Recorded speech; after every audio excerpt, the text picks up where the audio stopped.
Are the two biggest stars in American boxing wasting their time? We get into all that next. Please help us get to 1,000 subscribers. Leave a comment for us. Hit the like and subscribe button. Welcome to another episode of Friday's Check Hook. Are Errol Spence and Terrance Crawford just wasting their time? Both fighters are in the news recently, and we want to get into all of this. Crawford vs. Spence is probably the best fight that can be made. It would be between perhaps the two biggest stars in American boxing, who are both current champs in the same weight class at the absolute peak of their primes. And they're both taking questionable fights. We understand if that fight right now can't be made, if it can't be made for the end of the year, we understand that, although they didn't even negotiate it, so how do you know what these fighters would agree to if you could make it work, because there was no discussions had. But it probably makes the most sense for 2019. But each fighter is taking questionable fights. We're going to get into that. Let's start with Errol Spence, my boy, Dallas, Texas. He wants to fight 3 times this year. That was his goal. And now it's a reality. It's a reality if he doesn't want to fight Mikey Garcia. He shouldn't fight Mikey Garcia. Mikey Garcia is a lightweight champ.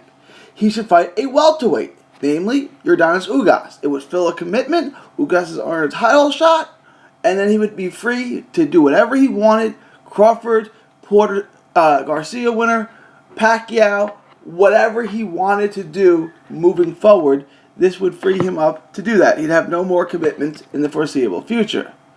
But he wants the fight with Mikey. And Showtime said that it's not going to happen this year. Look, and that's not a bad idea, as it would likely bomb as a pay-per-view event, right? Being a year-end pay-per-view in the holiday season, put up against all the spending, all the holiday spending, put up against football season in America, right? And not to mention that Americans are going to have to shell out for Fury and Wilder and Canelo Triple G. So this would be the third fight within, 3 months or so, where they'd be asked to spend, $70 or there's about.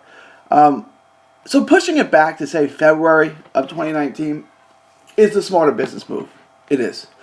However, it's the wrong move for Spence. This is a stupid fight for him if it takes place in December or November, or specifically if it gets pushed off till next year. It's really dumb. It's a no-win situation for Errol Spence. And worse than that, it will come 5 months after Garcia and Porter, right? So Garcia and Porter are fighting in September, October, November, December, January, February. 5 months later, Errol Spence will be stepping in the ring with Mikey Garcia.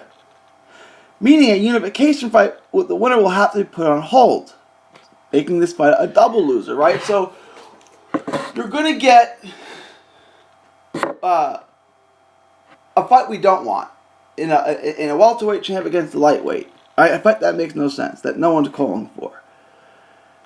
Then you're also going to lose out on the possibility of getting an immediate unification fight between Spence and the winner of Crawford and the winner of Garcia with Porter, because they're likely going to have something signed already. This fight is 5 months later. If they want to fight twice a year, 6 months out, they're probably going to have something in the works. They're going to. I would imagine the winner of Garcia and Porter is going to look to fight again in the second quarter of 2019, which means it is what it is with this fight, right? I mean, Errol Spence won't be able to fight Mikey Garcia in February and then fight again in April, I wouldn't think. I mean, he hasn't had a turnaround like that in I don't know how long, and you wouldn't want to take that fight on short notice, on relatively short notice. That would be the biggest fight of Spence's career. It's a unification fight. So, I mean, now, that fight, if it is to happen, it wouldn't happen until the second half of 2019. Probably quarter 4. So that fight is actually a year out. Look, this Mikey Garcia and Errol Spence fight keeps making less and less and less sense.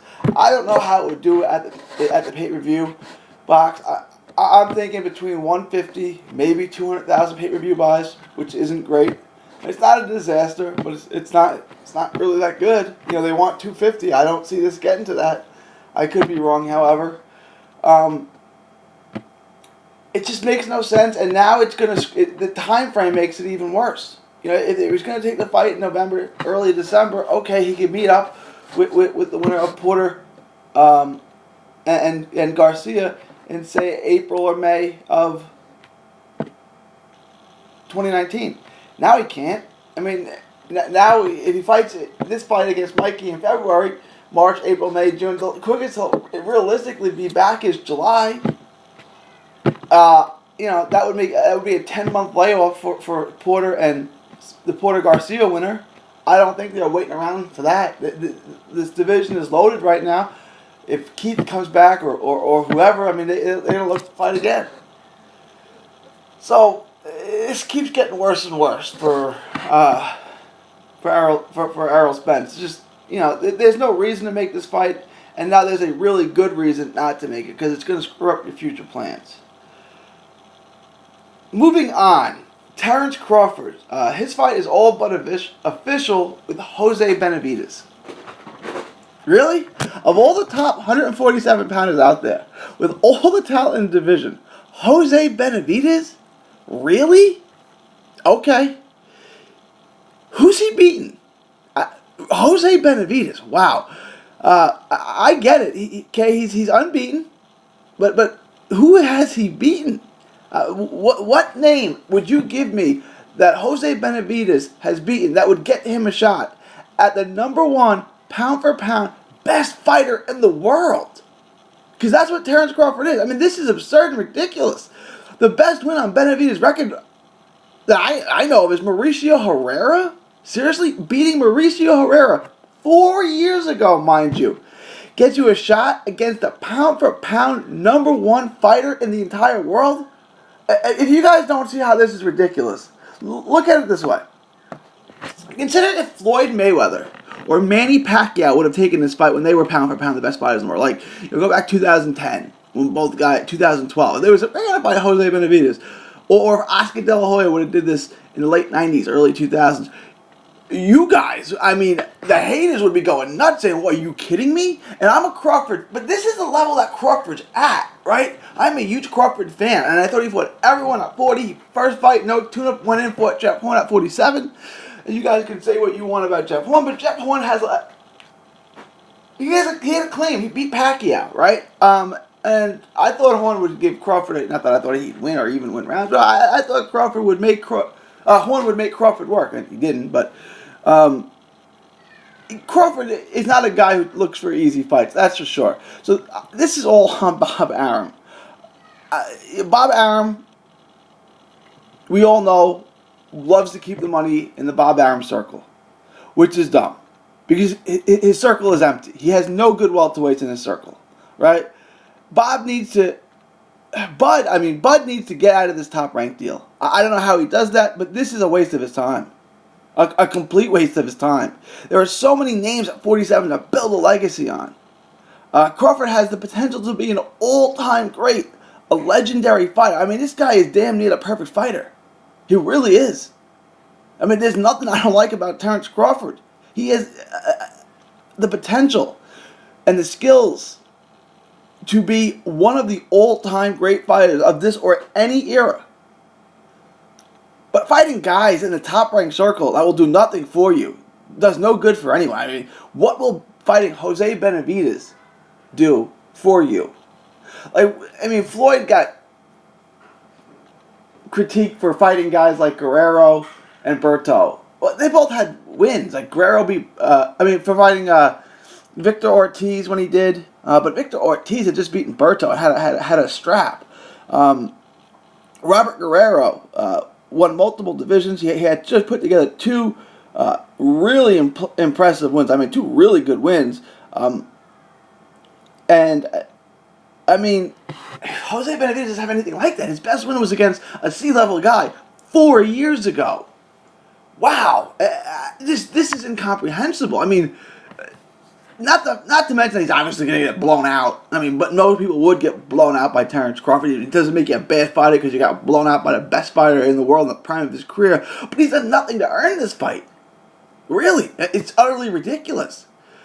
And if this, I mean, does Bob Arum not think Terrance Crawford is good? Like, I don't understand. I've heard promoters, think their fighters are way better than they are. But Bob Arum has one of the best fighters I've ever seen, right? I mean, one of the best. And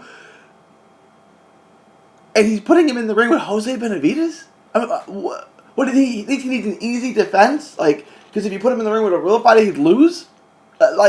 This is Terrance Crawford. It would take one hell of a performance by anyone in the history, of the division to beat Terrance Crawford. Not that no one can beat him, but they would have to be on their game to beat Terrance Crawford. I mean, do you guys get how good Terrance Crawford is?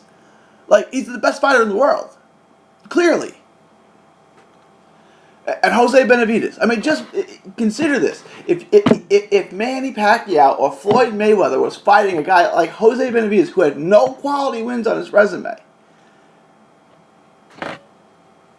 the haters would be going nuts. Right? Terrance Crawford should be a pay-per-view star, but Bob Arum has screwed him up so bad. And I don't know, he's 30. He's 30, he'll be 31 next month, so the next time he fights, he'll be 31.